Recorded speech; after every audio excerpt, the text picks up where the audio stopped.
Hello everyone, welcome back to my channel. और आज का हमारा टॉपिक है बीजांड न्यास।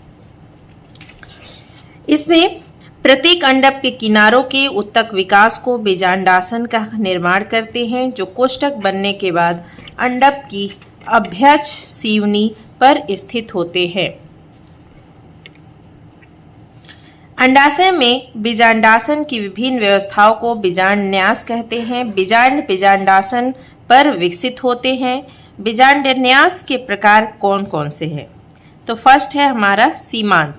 जिस स्थान पर अंडक के दोनों किनारे मिलते हैं उसी स्थान पर बीजांडासन बनता है, अर्थात यह एकांडपी अंडाशय में होता है। जैसे हमारा हो गया मटर, सेम आदि। स्तंभीय, इस प्रकार के बीजांडन्यास के अंडाशय में बहुत से कमरे होते हैं। बहुधा उतने ही कमरे होते हैं जितने अंडाशय में अंडक है। बीजांड युक्त बीजांडासन केंद्रीय अक्ष से निकलता है, जैसे गुड़हल, टमाटर, नींबू आदि। भीतीय, जब अंडाशय बहुअंडपी होता है तब मिलने वाले अंडकों की अभ्यच सीवनी पर बीजांडासन होते हैं, जो अंडक के किनारों पर उत्पन्न होते हैं।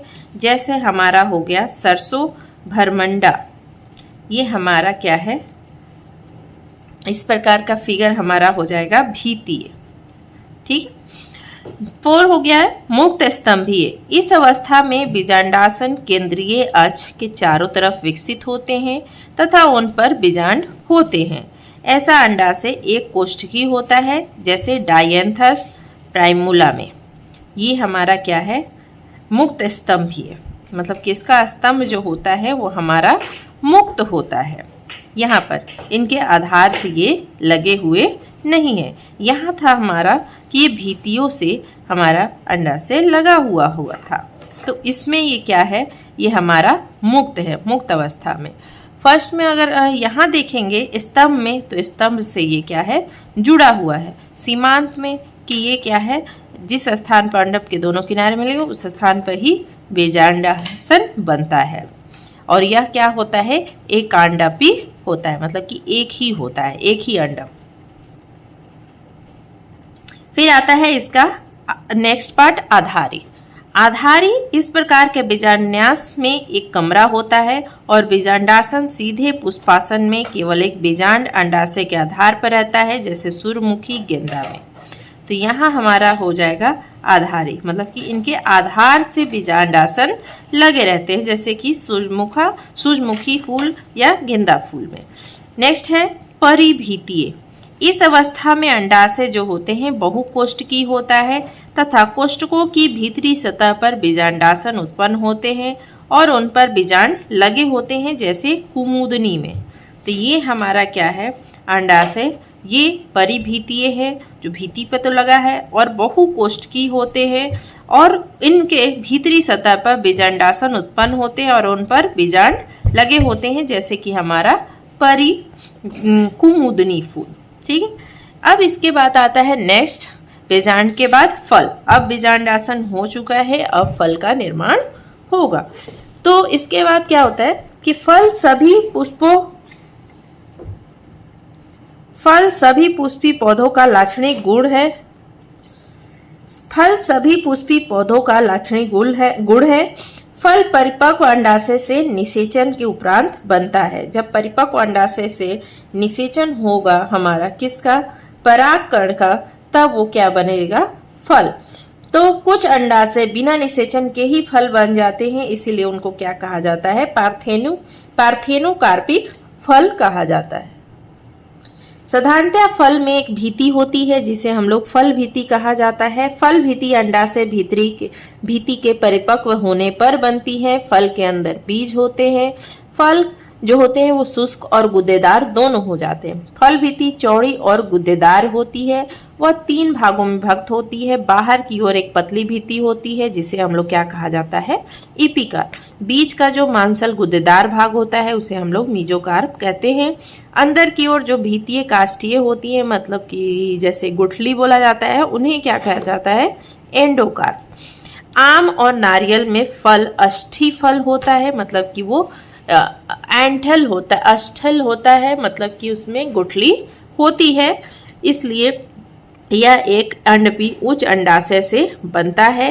इनमें एक बीज होता है। आम और नारियल में फल एपिकार्प, मेसोकार्प तथा एंडोकार्प में विभक्त रहता है।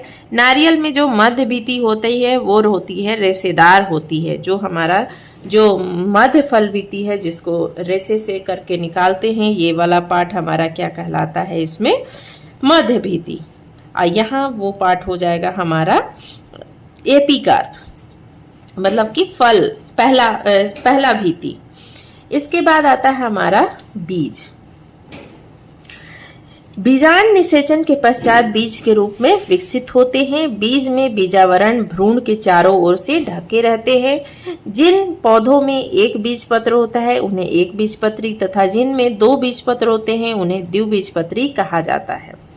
दोनों बीजपत्र एक अक्ष द्वारा आपस में जुड़े रहते हैं। इसी अक्ष का एक भाग मूलांकुर और एवं दूसरा प्रांकुर का निर्माण करता है। बीज में भोजन या तो भ्रूण पोष में होता है या बीज पत्रों में। उस प्रकार के बीज में जिनमें भ्रूण पोष होता है भ्रूणपोषी तथा जिनमें भ्रूण पोष नहीं होता है अभ्रूणपोषी कहलाते हैं। जिनमें बीज होता है उन्हें भ्रूणपोष कहा जाता है और जिनमें नहीं होता है उन्हें क्या कहा जाता है, अभ्रूणपोषी।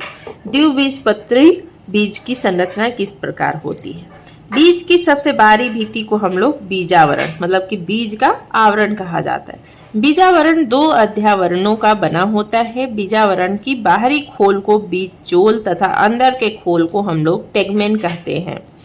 कुछ बीजों में बीज के विकास के क्रम में ही टेगमेन समाप्त हो जाता है और पूर्ण विकसित बीज में केवल बीज चोल ही रह जाता है, जैसे हमारा चना मटर में। बीजावरण बीज के कोमल आंतरिक भागों की रक्षा करता है। बीज को एक और उसके नुकीले सिरे के नीचे एक गड्ढा दिखाई देता है, उसे हम लोग नाभिका कहते हैं।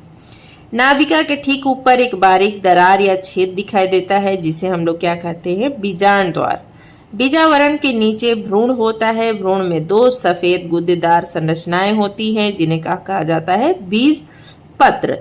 भ्रूण में एक छोटा अक्ष होता है जिससे बीज पत्र हमारा जुड़ा होता है। अक्ष का वह भाग जो बीज के नुकीले सिरे की ओर होता है मूलांकुर कहलाता है। दूसरा भाग जो बीज पत्रों के बीच में होता है उन्हें हम लोग प्रांकुर कहते हैं। चने के बीज में भ्रूणपोष नहीं होता है, परंतु कुछ बीजों जैसे रेंडी के बीज में भ्रूणपोष विकसित होता है। यह भोज्य पदार्थ को संचित रखता है। चना मटर सेम में भोज्य पदार्थ बीज पत्रों में ही संचित रहता है। एक बीजपत्री की संरचना। एक बीजपत्री बीज साधारणतः भ्रूणपोषी होते हैं, परंतु कुछ बीजपत्री जैसे ऑर्किड में भ्रूणपोष नहीं होता है। धान्य बीजों जैसे धान मक्का में दाने का आवरण बीज चोल तथा फल भित्ति के जुड़ने से बनती है। भ्रूणपोष बड़ा तथा भोज्य पदार्थों को संचित रखता है। भ्रूणपोष के लिए की बाहरी परत एल्यूरोन अस्तर कहलाती है। भ्रूणपोष के आधार पर एक खाच में स्थित होता है। बीज पत्र का वह भाग जिसमें अक्ष होता है उसे स्कूटेलम कहते हैं। भ्रूणपोष तथा स्कूटेलम के बीच में एपिथेलियल स्तर होता है। अक्ष के नीचे का भाग मूलांकुर तथा ऊपरी भाग प्रांकुर को जन्म देता है। प्रांकुर एक पर्ण आच्छद या प्रांकुर चोल से, मूलांकुर मूल आच्छद या मूलांकुर चोल से घिरा रहता है। तो आज के लिए बस इतना ही। आई होप कि ये वीडियो आपको अच्छा लगा हो। अगर आपको ये वीडियो अच्छा लगे तो मेक श्योर इस वीडियो को लाइक करें, चैनल को सब्सक्राइब करें और ज़्यादा से ज़्यादा इस वीडियो को शेयर करें।